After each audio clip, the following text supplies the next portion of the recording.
Oke, halo teman-teman semua, kembali lagi jumpa bersama saya Sabit dan hari ini kita akan membahas salah satu tes yang sering banget dipakai untuk masuk ke dalam salah satu perusahaan. Nah, teman-teman yang mungkin anak psikologi itu nggak asing lagi sama tes ini, namanya tes MBTI.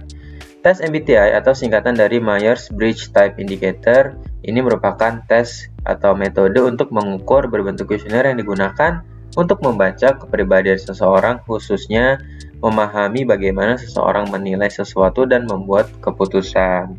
Nah, tes ini itu sendiri terbagi atas 4 dimensi utama yang bersifat dikotomi ya teman-teman, atau saling berlawanan. Nantinya tes ini akan dibagi menjadi 4 skala ya, yang nantinya akan kita bacakan juga. Yang pertama adalah ekstrovert dengan kode E dan introvert dengan kode I. Ini merupakan orientasi energi. Dimensi E dan I itu melihat bagaimana seseorang mendapatkan energi mereka dan bagaimana mereka menyalurkan. Ini sebenarnya kalau misalnya kalian anak muda udah nggak asing lagi ya dengan ekstrovert atau introvert. Ini contohnya adalah kalau misalnya kalian itu ekstrovert, kalian orientasinya pada tindakan, mencari luasnya pengetahuan dan pengaruh, lebih mementingkan seringnya interaksi, dan lain-lain. Kalau misalnya kalian introvert, itu orientasinya pada ide, mencari kedalaman pengetahuan dan pengaruh, serta lebih mencari kedalaman dalam interaksi. Nah, yang kedua adalah sensing dengan kode S dan intuition dengan kode N. Ini merupakan cara dalam seseorang mengelola informasi. Dimensi SN melihat bagaimana individu memahami dan menilai sebuah informasi baru yang mereka terima. Ini contohnya nih teman-teman. Kalau misalnya kalian itu sensing, kalian itu sangat realistis memandang imajinasi sebagai hal yang dramatis dan banyak menghabiskan waktu. Sedangkan kalau misalnya kalian tipe intuition adalah memproses data dengan melihat pola dan hubungan. Yang ketiga adalah thinking dengan kode T dan feeling dengan kode F. Ini merupakan cara seseorang dalam mengambil keputusan.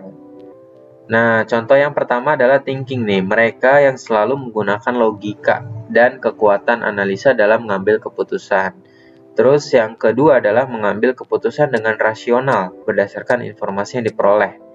Sedangkan kalau orang feeling, itu mereka melibatkan perasaan empati serta nilai-nilai yang mereka yakini itu untuk mengambil keputusan. Yang keempat, yang terakhir adalah judging dengan kode J dan perceiving dengan kode P. Ini merupakan orientasi pada struktur, di mana dimensi ini mendeskripsikan tingkat fleksibilitas seseorang dan sering disebut sebagai orientasi seseorang pada dunia luar. Nah, orang yang judging ini merupakan mereka yang memiliki gaya hidup yang terstruktur dan bagaimana menentukan mereka hidup seharusnya. Sedangkan orang perceiving adalah mereka yang lebih fleksibel gitu. Mereka lebih mudah untuk adaptasi dengan gaya hidup yang ada di sekeliling mereka. Nah, teman-teman, nantinya dari MBTI ini akan ada 16 ya.